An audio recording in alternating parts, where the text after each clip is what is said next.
Halo Tribuners, salam Tribun Ambon. Hari ini sebuah program berita yang menyajikan informasi terkini di Maluku. Bersama saya Tanita Patesina dan inilah Tribun Ambon hari ini. Kita mulai dengan berita pertama.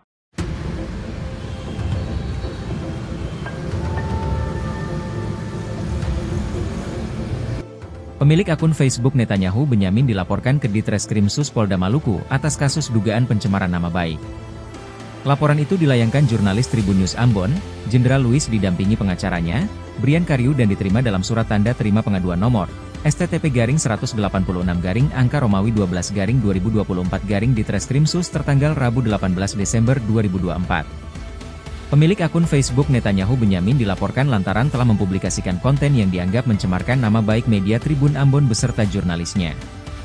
Pasalnya, Netanyahu Benyamin memposting tangkapan layar percakapan WhatsApp antara dirinya dengan Jenderal Luis di laman Facebook. Dengan caption, "Nanti di muka penyidik saja supaya kasih naik berita yang berbobot jangan otak dungu, media besar tapi jurnalis otak acupeng." Menurutnya, kasus ini menjadi